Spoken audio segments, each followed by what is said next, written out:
Check me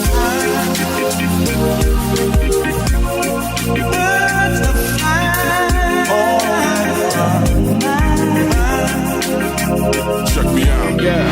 Hey, podcast listening people, welcome to the show. Super grateful to have you here. Really appreciate it. If you did not know, my name is Connor Doobie, and I am your hostess with the mostest. I'm not exactly sure where the accent came from, but take it anyways. Hey guys, do us this tiny favor before you leave today. Do not forget to subscribe to the podcast, leave a review, and please, if you're feeling a little extra like I am today, give us a shout on social media too. We love to hear from you guys. We love your feedback, your comments.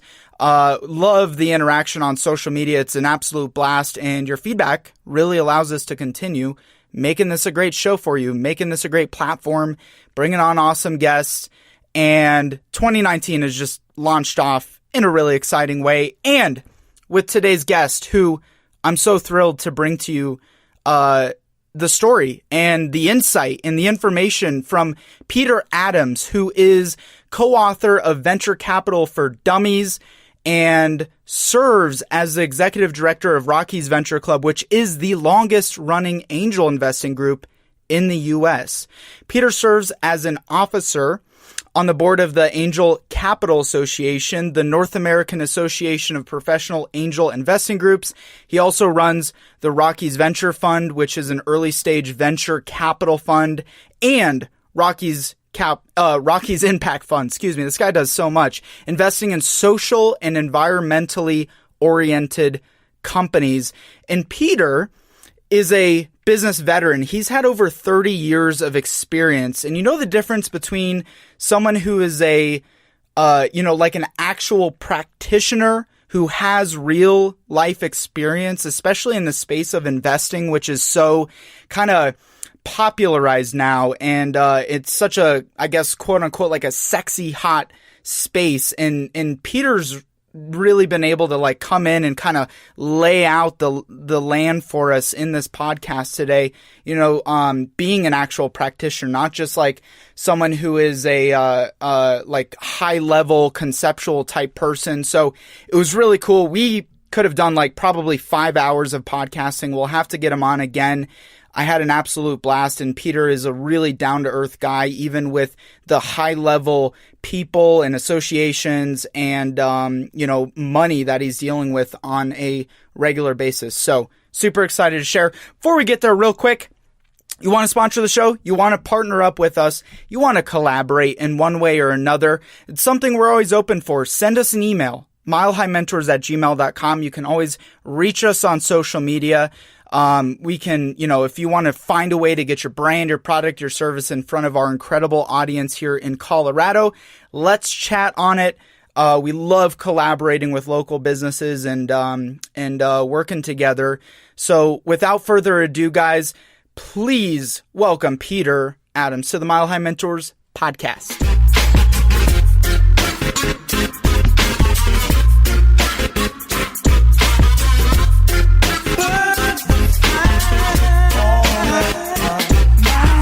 First off, I know you're really busy. I really, really appreciate you doing this. I really enjoyed our conversation the other day, and I'm super excited to share with our people here. But as a starting place, where are you from originally? What's kind of your background, Peter? Well, so I have a background. I'm a startup entrepreneur myself. I started my first company in the 80s in Boulder, manufacturing computers. And I've lived in Colorado for, 50 years and love this place. So been a startup entrepreneur. I've worked as a CIO in an international company. And for the last 7 years, I've been at Rockies Venture Club investing in companies here in Colorado. And where are you from originally? Where were you born? I came from Chicago, Illinois originally. Oh, okay. Cool. I guess we didn't talk about that. I have tons of family out in Chi-Town, as they say. Did you see they got Giordano's Pizza downtown now? I did. I can't wait to go. Yeah. But there's some other really good top Chicago places. But if you're going for like the deep dish, like authentic Giordano's, they take it home, man. Indeed. It's always a good place to visit when you're there. And oh, absolutely. Do you go back out there pretty often? No, not that much. No. You still have family out there and stuff? I do not. They've all moved either out here or out to Charlotte. Oh, okay. Well, cool. So what's your favorite part about Colorado? You've been here for so long and you've seen the evolution over the years. What's your favorite part about Colorado? I came here for the mountains and for skiing and climbing and all of that. And I still love that. Still go out every year, get my Epic Pass and do all those things. But what I love now about Colorado really is the community. And I travel a lot. I go to, out to Silicon Valley, go to New York. And people in places that are on the coast don't tend to be as collaborative as they are here. They tend to be more competitive, more siloed. Whereas Colorado, you really get a sense of community and a sense of being, there's a sense of abundance and helping each other out, and the whole pay it forward philosophy we have here. It really makes it a wonderful place to be. And so I think it's a great place to start a business and a great place to grow. So, why do you think that is?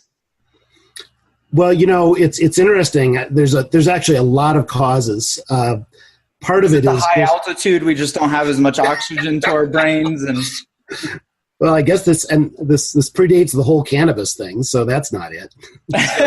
Absolutely not. There's no way. Yeah, exactly. Yeah. No, I think there's some of it is just the leaders in our community. I know Brad Feld has done a ton to sort of think about startup communities and to instill that in pretty much everybody's thinking here. And so I think he's been a really strong positive influence. I think some of it is just sort of Midwest mentality. So just people in the Midwest are not as competitive and backbiting as they are on the coasts. Yeah. And some of it is just in terms of the being a good place to foster a new business is just lower cost of doing business here. It's cheaper to live here than in Palo Alto. Mm-hmm. Although that may not be for much longer, right? We're catching up, yes. Yeah, we are catching up, but that's good. I mean, so you think that people have more capability of starting businesses here? Do you think there's more startups here versus like well-established international like corporate companies? Oh, absolutely. Colorado is it's been in the top 3 in terms of startups on a per capita basis for a long, long time. So obviously we're smaller, so we don't turn out as many startups as Silicon Valley does. But on a per capita basis, we are way ahead of them. So as a community, we're doing really very nicely. Yeah. Let's quick step back here, Peter. Who are some of your biggest mentors, influencers when you were growing up? So that's a great question. I've had a lot of different folks. I'll say actually my parents were my biggest mentors. They were both individual business people. They've had a lot of experience, and they sort of nurtured me along. And my first jobs were working for myself, starting my own businesses when I was 16, that sort of thing. So that was really the biggest influence in my way of thinking and individualism and doing things on my own. But coming into venture capital, I've gotten a lot of mentorship from many of the VCs here in town who've sort of taught me what's going on, and they've been very generous with their time to sort of give me their top tips about how to run a venture fund and how it all works. Yeah, there goes back to that collaboration versus just trying to compete with one another, right? Indeed. Yeah. No, that is really interesting. I think times are changing on that now because have access to everybody.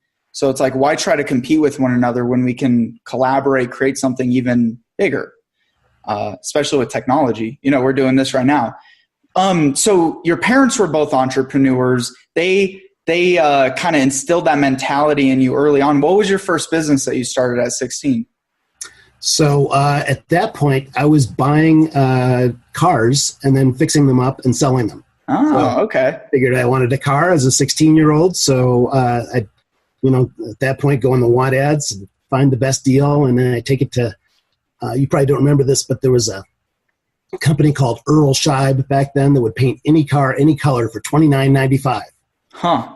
So I'd buy these cars, I'd paint them up, make them look good. This was here in Colorado that you're doing I did it here in Colorado also. I did it in Illinois, and then when I moved here, I continued doing that. Wow.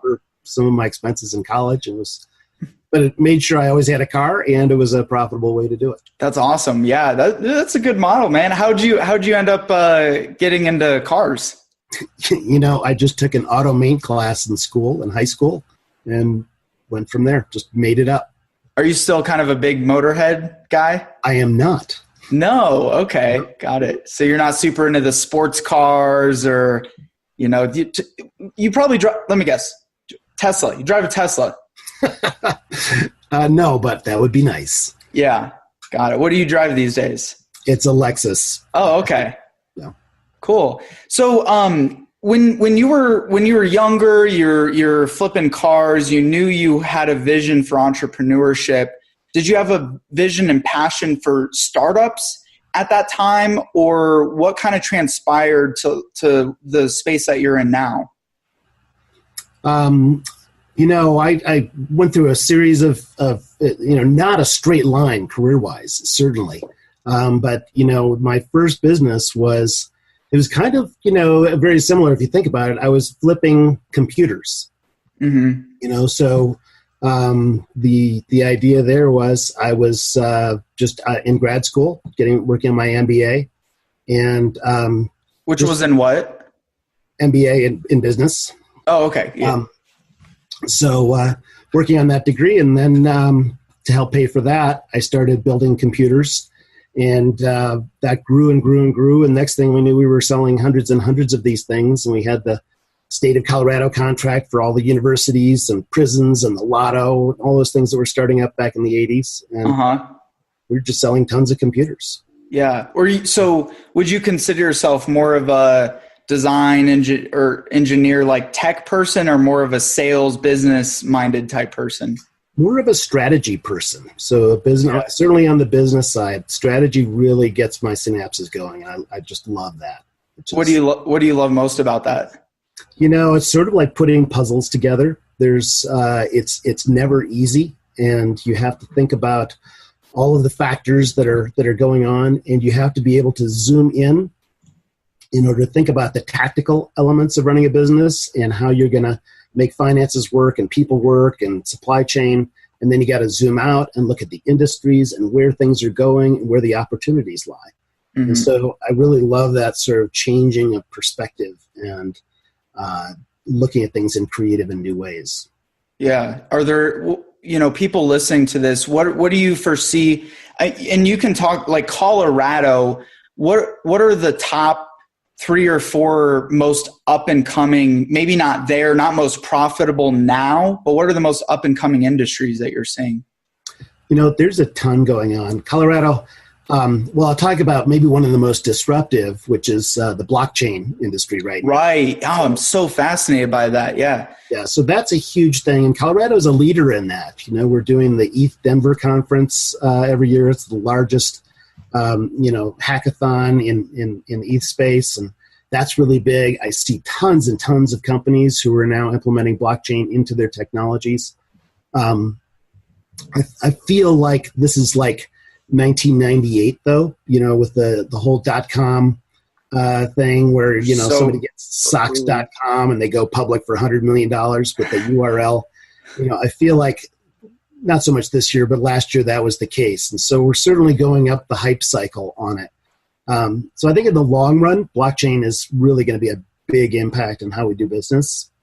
What do you think the balance between the hype side and the actual tangible business side is? Because I think the cryptocurrency is where a lot of that hype might be coming from. But what are your thoughts on that?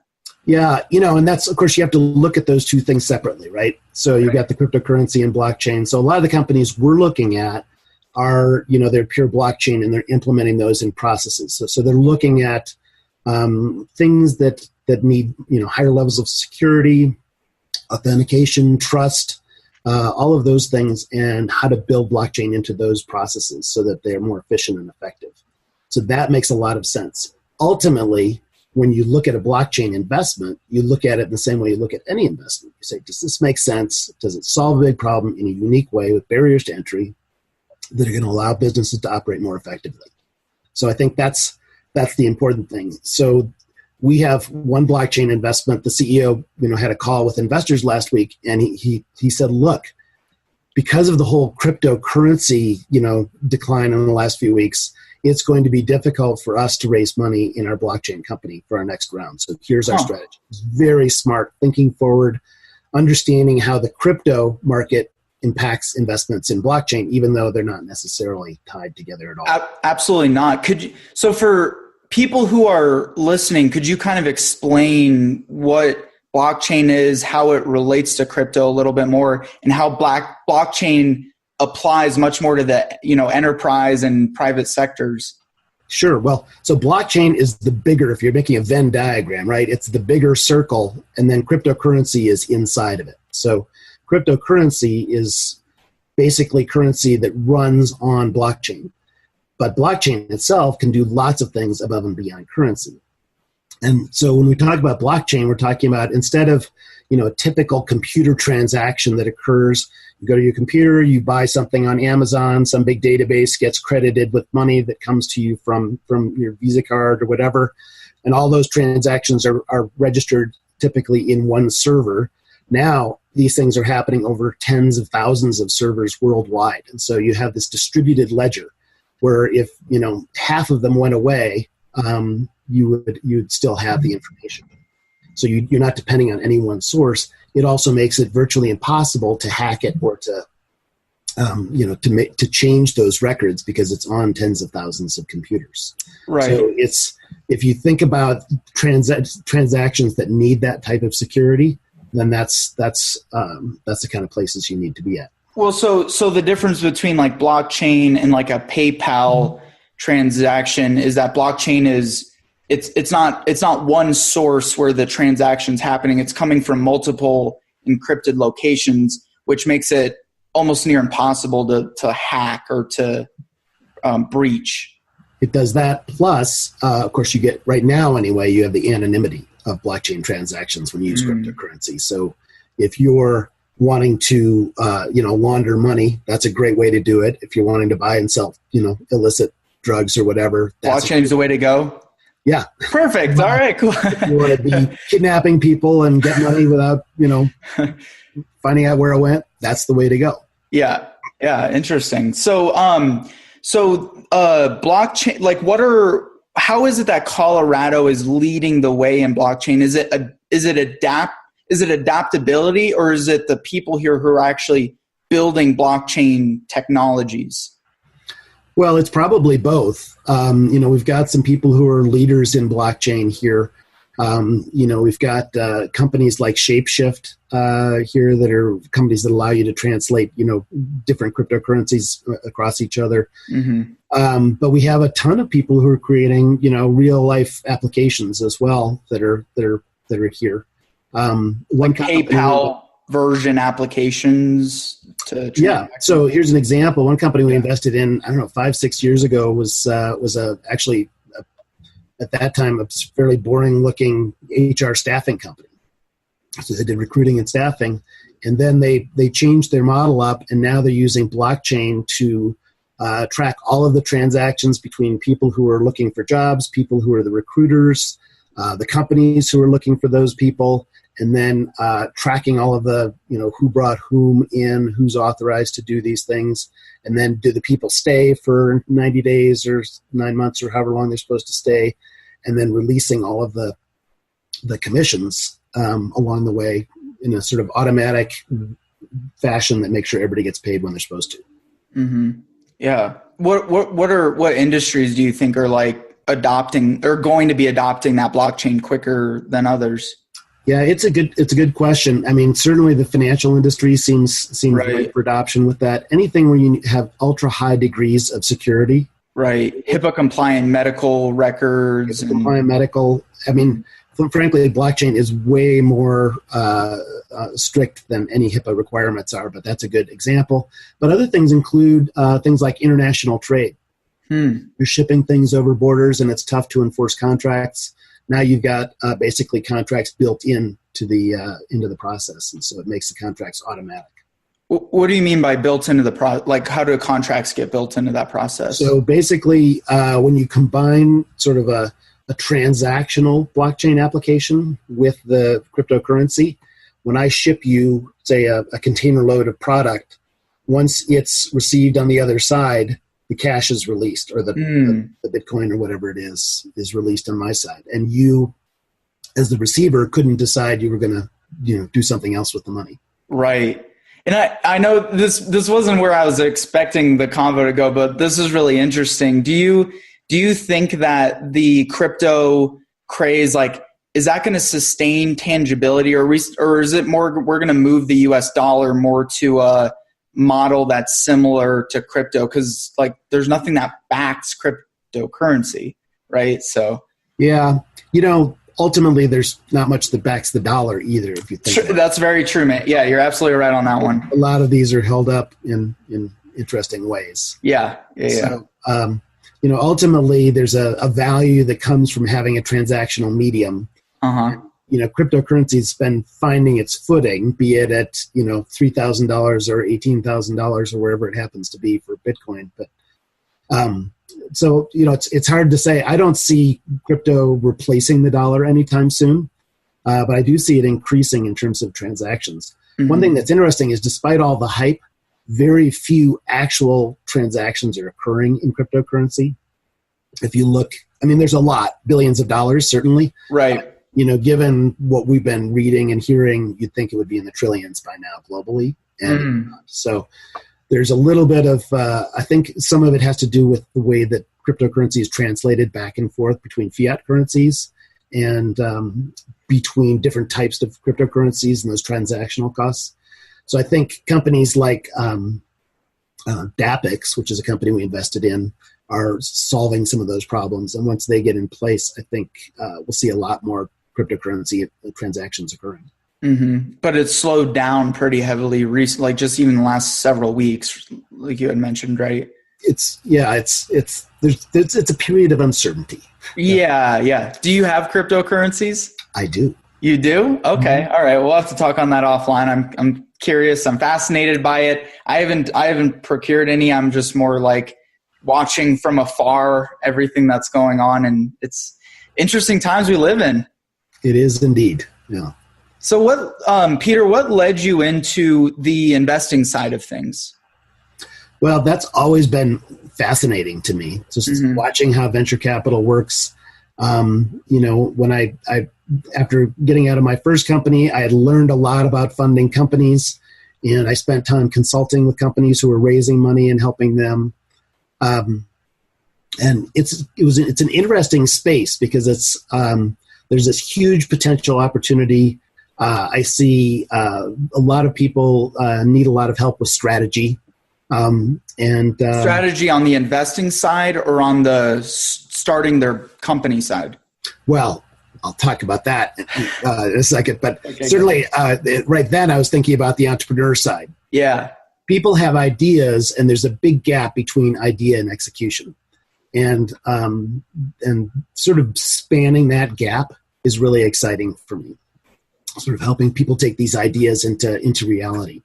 And then, frankly, the venture capital world has a language all its own. And it's really fascinating to me to look at people who come into our environment who speak the language, and it's so much easier for them to succeed. Whereas people who don't, it's kind of like going to France, and trying to order a baguette, and you don't know how to say anything, and it's very difficult to move around in the environment. Right. Don't you just say baguette? There's like 10 different kinds. All right, fair enough. The one with chocolate on it. Yeah. So one thing we talked. So Rockies Venture Club is on the angel investing side, not the venture capital side. It is an angel investing group, so we're the oldest angel investing group in the country right now. Wow! So we've been doing this since 1985, and made a lot of investments. Yeah. And so what is the difference between the two?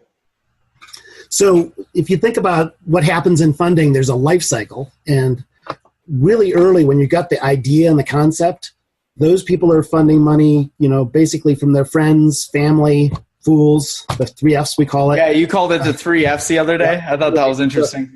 Friends, family, and fools are who funds the first bits of money to take something from idea into reality. Mm-hmm. So by the time angels get involved, usually it's about when a company is going to be taking their product to market. Mm. So you've got what's called an MVP, a minimum viable product, something that has grown to the point where you can actually sell it and maybe get money for it.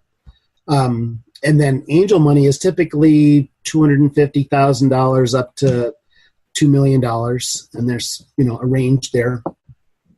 And that basically gets company to where maybe it hits $1 million revenue run rate per year.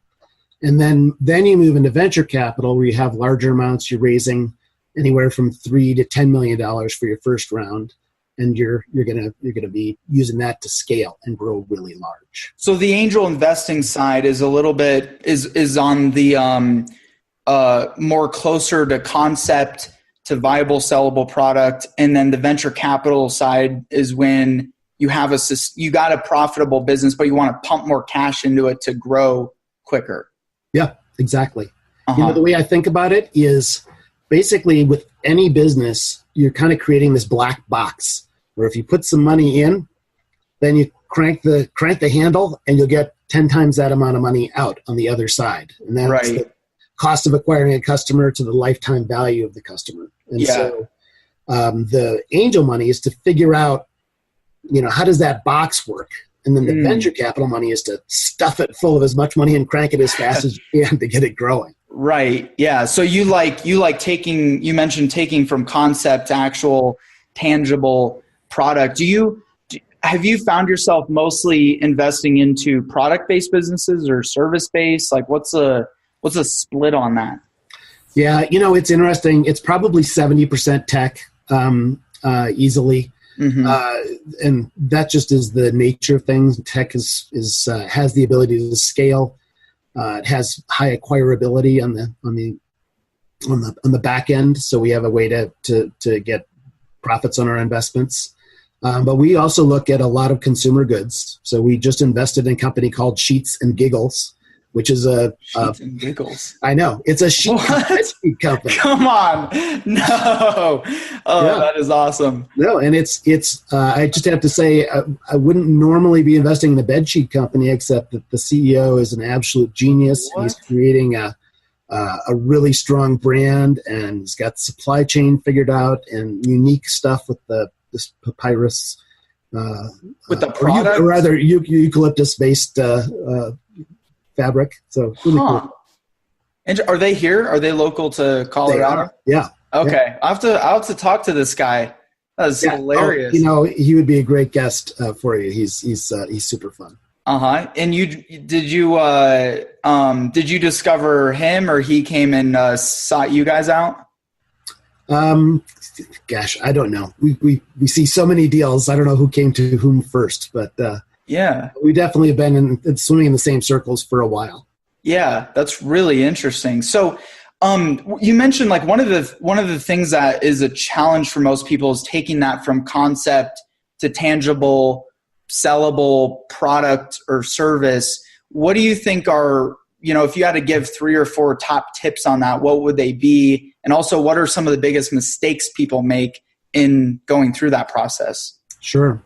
Well, I'll just say that this is one of the toughest things for companies, this phase of a company, because there's so many sort of chicken and egg relationships. Right. And so you sort of, and being an angel investor myself, in a VC, I'll say, we're a part of it as well. But, everybody wants traction from the investor point of view. Mm-hmm. But of course, it costs money to get traction. And by traction, you mean getting the product to marketability and then being able to sell it. So there's the chicken and egg there is, wow, well, if you want to get to the point where you've actually sold 1 or 2 of whatever it is you make, it might take hundreds of thousands of dollars. Nobody wants to give you that money until you've actually sold some. And so it's sort of like the total, yeah. Yeah. What comes first? Some companies, they overcome that just by, true grit or by maxing out credit cards or, second mortgages on their homes or whatever they have to do. And other companies, they just sort of plod along. I saw a company the other day who gave the same pitch they'd given 2 years ago, and they really hadn't accomplished anything at all. And so they're sort of like, the Wright brothers, inventing the plane and bumping along on the runway and not quite taking off. So, anyway, so I think figuring out ways to do a lot with a little is really important, and the use of capital is a big part of that strategy. Right. Do you guys look more for companies that have already sold product before as proof of concept before they come to you? Like, is there a preference on the angel investing side? So I'll say in general, I mentioned that companies are just on the cusp of revenue, but all of these rules are meant to be broken. I mean, we've invested in companies who, after multiple years, still have not seen $1 of revenue yet and didn't even plan to. Maybe a drug company, and that was fine. That was the plan. Others have been in revenues for 3, 4, 5 years already, and now they're just looking to scale. So every rule is meant to be broken. But in most cases, if a company has what I would call a micro validation, like they've sold 10 of whatever they sell, then that's awesome. That's like infinitely more than 0. Right. So it's frustrating to watch people come in and try to raise money when they haven't sold anything, but they have a fully sellable product. Right. So it just depends. Like it sounds like it just really depends. It depends, but from a strategy point of view, you want to raise money when you've created the most value, because then you're going to see the least dilution as a founder, right? So if you have gotten yourself 99% of the way there by creating this product, but you haven't sold any of it, why wouldn't you just spend an extra 3 or 6 months and sell some of it and then go raise the money? And now your value is could be twice the value that it was when you hadn't sold any. And so it's an interesting way of thinking about it. And we actually graphically draw out somebody's risk inflection curve and help people to think about when they should be raising money. Do you feel in this world, or you can even say in Colorado, is there more of a shortage of actual good, tangible business ideas, or a shortage more on the funding side of things? Well, in Colorado, there's certainly no shortage of good ideas. We see lots of really great companies, and I'll say, we syndicate with angel deals all around the country, and Colorado deals are as good or better than I see anywhere. So that's certainly a great thing. Colorado's super strong there. Colorado is not the strongest in terms of funding. We have a great angel environment and very strong there. But once companies get to the sort of what we call Series A, that's moving into the venture capital funding rounds where you're raising $7 or $10 million. Colorado only has a couple of funds that will do that. And so that means companies need to be starting relationships very early on, or thinking about doing multiple angel rounds over time in order to think about how they're going to overcome those capital hurdles. So Colorado is a little bit behind in terms of being able to take people to that next level. So would you like to see more VC people come into the market here in Colorado? There's a lot of that starting to happen already. I get calls all the time from VC firms around the country who want to open an office here. Got it. Networking to get connected. There are groups here within the state that are looking at putting together large funds of state-based money. So those are going on, and then there's a lot of new funds forming. We're starting a new $50 million fund ourselves. So there's a lot of things that are filling that gap. Yeah. So, and you mentioned people would go for like multiple rounds of angel investing. So that means they would get chunks to like keep them along anywhere between 250 and like 2 million, and they can grow without ever having to pursue venture capital. Yeah. So we've had a couple of companies, 2 in particular, have gone through 6, 7, 8 rounds of funding without ever needing venture capital. So P2B Investor is one of those. We first invested them in 2013. And that was at, valuation of maybe $3 million. And now they're at, maybe $50 million. and they've just grown and grown and grown, and raised money every 12 months or so, and it's been a good curve. Another is PharmaJet. They're up to a Series G round of funding. They're at I forget, $75-90 million valuation at this point, and that's been all angels supporting that company. Wow. Wait, and those guys are here? Okay. Yeah, they're both here. Oh, okay. That's interesting. So, I mean, when would you suggest somebody either start, when they're kind of in startup mode, or maybe they've been around a couple of years and they're struggling with cash? It sounds to me in a lot of cases, it's either they don't know how to sell or build a sales force. And so I guess what's the fine line between absolutely needing to go seek funding versus we should just sell shit and like grow viably as a business and just grow on our own? So that's a great question. My first advice to people is if you can avoid venture capital or angel investment, do it. Yeah. Because once you take even $1 of equity investment, you've changed the course of your company forever. So you're on a track towards an exit, liquidity event for those investors, and you don't totally own your destiny anymore. If you have the ability, as you said, to just start selling and fund your company through sales, that's a great way to do it. It's usually going to be a little slower. Right. You totally control your destiny, and you don't run the risk of running out of cash, and being dependent on those angel investors or VCs. The reason venture capital exists is most of the companies we invest in, if you look at their financial projections, they have 2.5 years on average before they hit positive cash flow. And so there's this giant canyon that they have to cross. And without that venture capital, they're never going to get to the point where they can have sufficient revenues to cover their costs. So we track burn rates, the amount they're spending versus the amount they're bringing in very closely. A lot of our portfolio companies are spending maybe $75,000 a month in burn and maybe bringing in $10,000 in revenue. So you can see burning $65,000 a month, you're dependent. That could get a little quirky sometimes, I'd imagine. Exactly. So, but obviously the curve comes up and then they do fine in the long run. But companies that are going to grow fast and scale often need that 2 or 3 years of bump to get them going. So if you could do it with cash, just cash flow, great. Do that and avoid VC. Yeah, sell stuff. But what you're saying is it sounds like certain product almost have to go through a burn rate type phase before they get profitable, regardless of how they're selling and everything along those lines. Yeah, absolutely. And there's 2 reasons, and one has to do with the tech side. People are still developing the tech, and as you know, technology, people are really expensive to hire. Even here in Colorado, they're they don't come cheaply, and people don't typically want to work just for equity.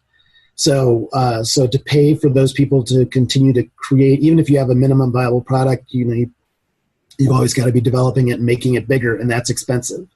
And then selling is expensive. Costs a lot, regardless of whether you're selling to small or medium businesses or individuals or to enterprise. It's expensive, and the buying cycles take a long time. So on the angel investing side, when I've talked to VC people, they're almost always looking for that exit, selling the company. Is that same on angel investing, or is it more we want long-term, revenues from this business going forward? There's a lot of misconceptions about what angels are looking for. And that's a great question. And some people think that somehow they have different attitudes. And I think maybe this has changed over the years, but I think today angels are kind of like mini VCs. They really think in the same way as VCs do in terms of risk and return and timing and all of those things. There are a few things that are different, but basically an angel, if anything, wants to get out faster than a VC. So they tend to have less patience.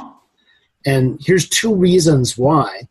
One is their spouses. If you look at somebody who's been investing and you're making 10 or 20 investments, and it takes 3, 4, 5 years to get your money back, and your spouse is like, hey, when are we going to get some of this back? So they're getting that internal pressure.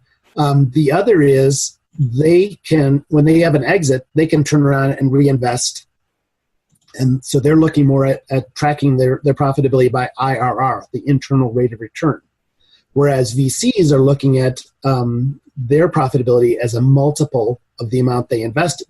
So they might want to actually go longer to get a bigger multiple down the road. And VCs are interested in bigger multiples because, frankly, that's how they get paid. They get 20% of whatever the profits are on an investment.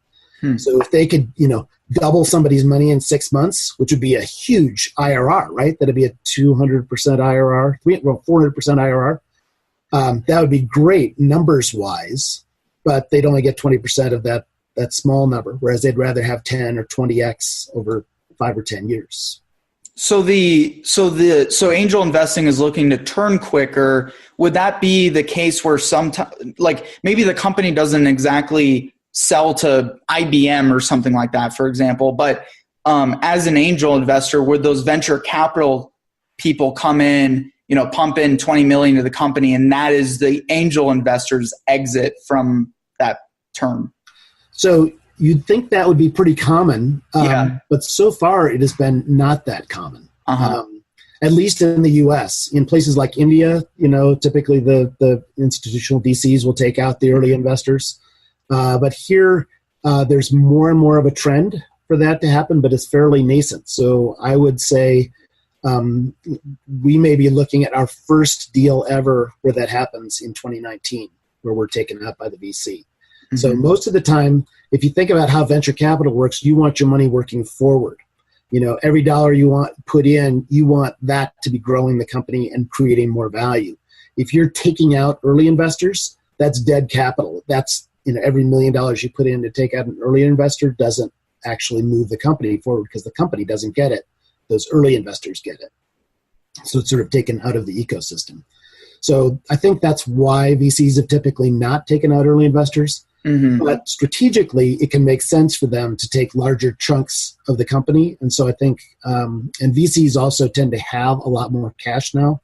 If you look over the last 5-10 years, VC funds have grown, 3, 4, 5 times in size. So they have a lot more cash and they can afford to get controlling interest.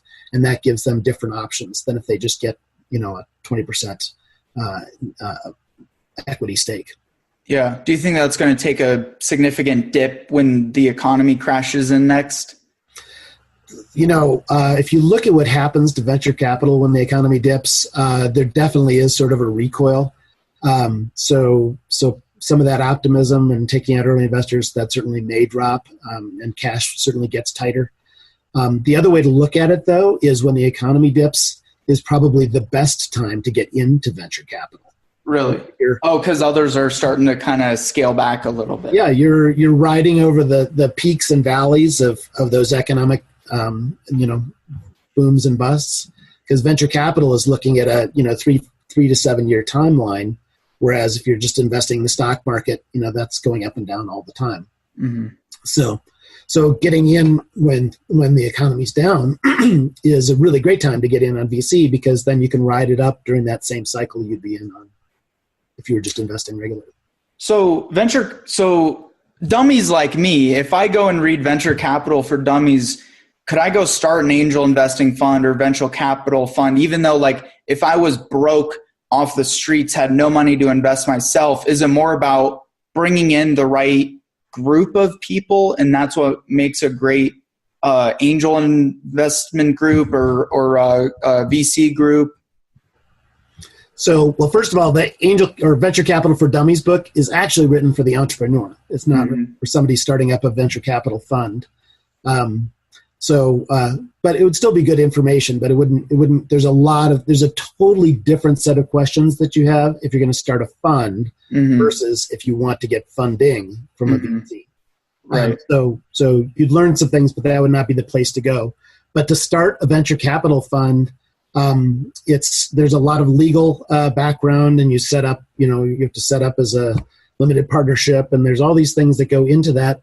But a lot of it is about the strategy and coming up with a thesis. And so every fund has a thesis where you might say, we're going to invest in blockchain companies, or we're going to invest in healthcare or tech or whatever we're going to invest in.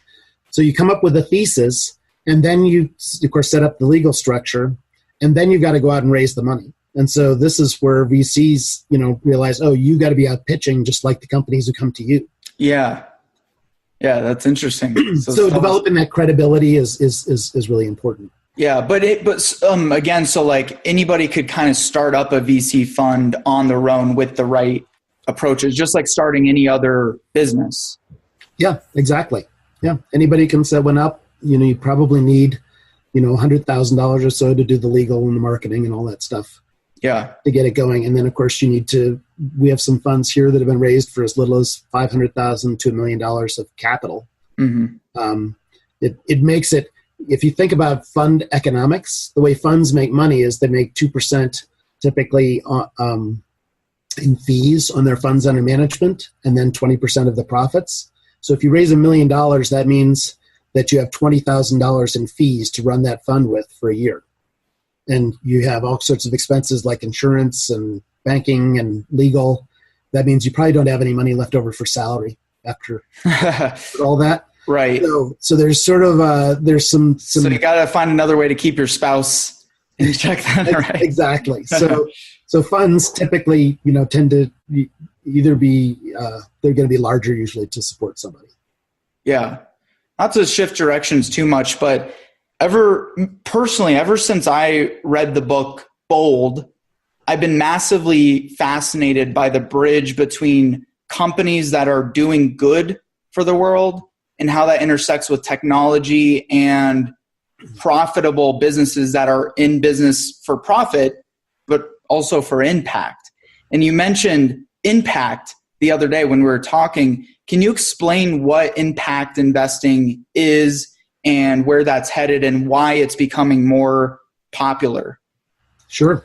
Well, it's a great question. And it's probably one of the biggest trends in venture capital right now is the shift toward thinking about values as well as value creation. And so impact is really thinking about how we implement our values and how we invest. And if you look at it historically, people who've been investing in public markets, there has been things like SRI or ESG, so socially responsible investing, or environmental and social governance, which are metrics that are applied to publicly traded companies that go into funds that are investing, with a conscience. Mm-hmm. So impact really started in public companies, and now it's moving more and more towards private companies like we invest in with venture capital. And so when you talk about impact, there's a lot of question about what is that. We don't necessarily all agree on, your impact might not be impact for me. And it started off being almost not bad stuff instead of looking at what's the good stuff. So impact was not, tobacco or alcohol or guns or those sorts of things. And now it's moved into, well, what are the positive things we want to see created in the world through our investments? So there are different metrics and filters people use, but one that's super common is the Sustainable Development Goals that the UN came up with, and there's 17 of them, and they pretty much cover all the areas of impact: clean water, clean food, access to capital, gender equality, healthcare, things that the world needs. And so people who are investing in those things and creating good through their investments, those are called impact investments. But before, VCs or angel investors wouldn't spend a lot of time in that area. Not specifically. I'll say, our next fund is called the Rockies Impact Fund. So we're focusing exclusively in impact investing. And we think it's a super important place to be. But when we looked at our past portfolio, we had about half of our companies were already impact companies, even without us defining them as such. So they were companies like PharmaJet, who I mentioned earlier, that has a needle-free injection system for vaccines. It has huge social impact because it reduces the cost of delivery of vaccines. It allows us to overcome needle phobia and deliver, flu shots to more people, create global health, benefits, and avoid needle prick problems for healthcare deliverers, all kinds of things. So really huge impact, but we invested in it because it was a great healthcare, product innovation. Wow. That's incredible. So like, do you think that will be the future of businesses for the most part? Is almost a lot of businesses will kind of have to, especially with my generation, right? The millennials want companies that stand for something much more. And I think that seems to be an interesting shift. And I think because technology has exposed us so much more, that may be part of the bridge there. But do you think almost like for brands to be successful moving forward, there will have to be some sort of social impact behind almost every company that gets invested into, gets started?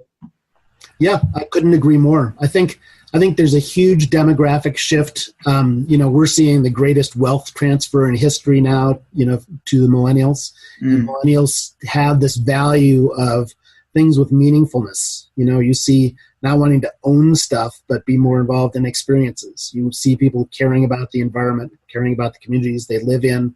They want connectedness.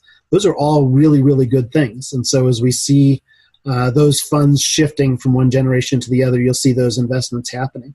And I think, to your point, brands will need to think about this as well. There have been brands like Tom's shoes that have been built on that. There's quite a number who've sort of made that their goal.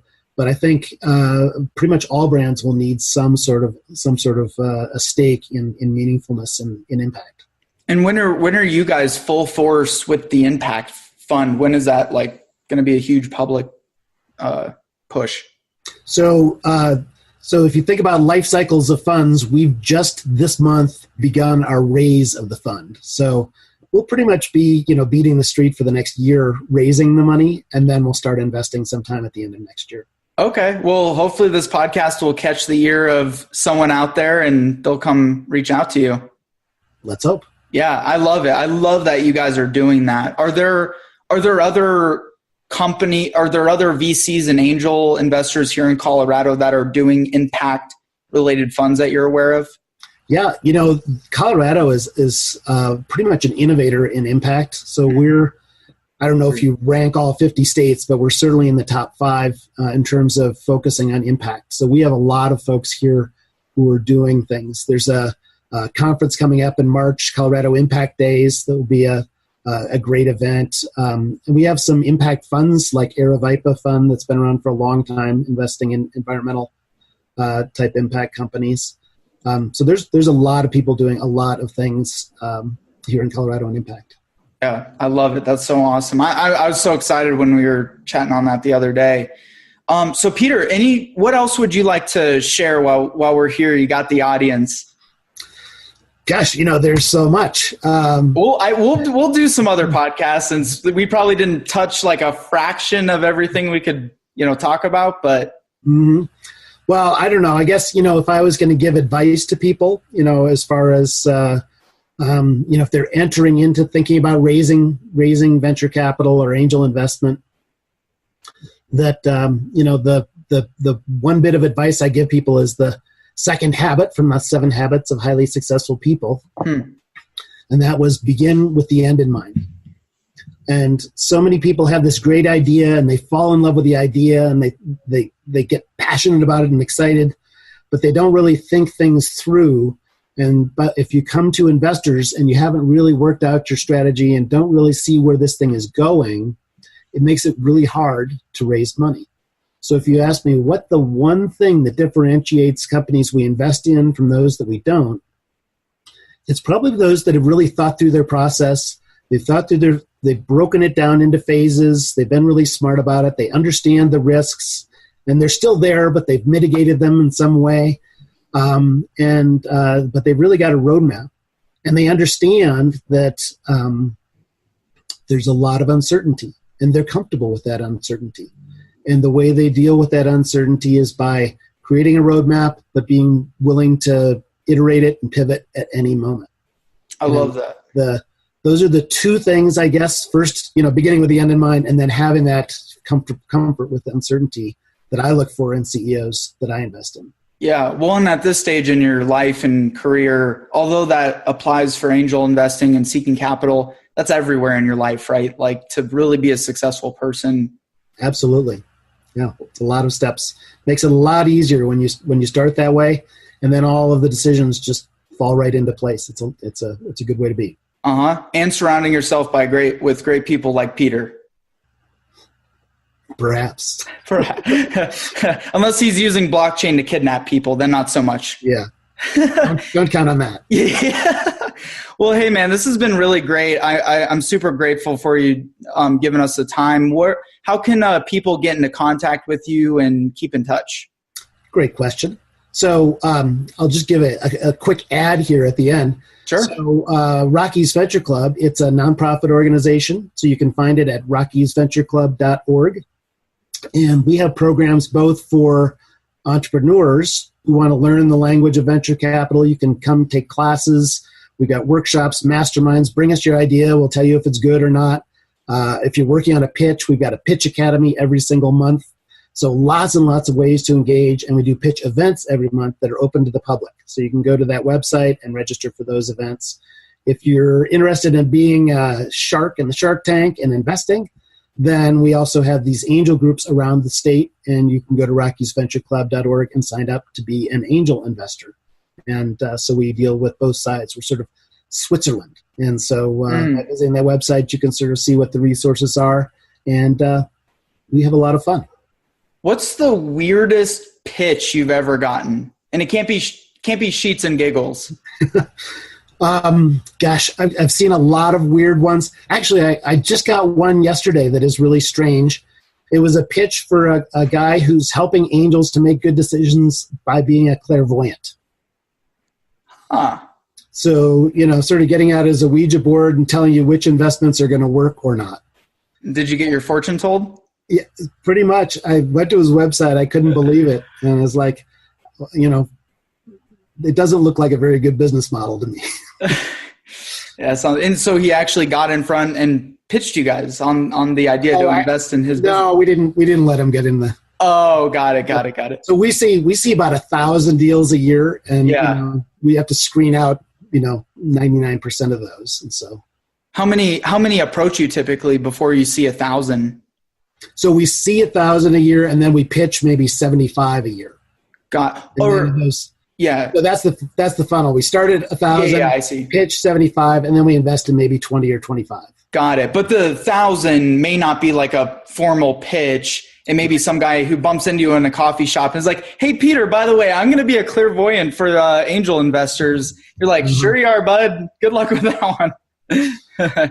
But we see all kinds. I mean, some of them are actually serious things, but like there are a lot of cricket farmers we've seen in the last few years. Yeah, cricket bug protein is becoming massive. A big thing. I can imagine.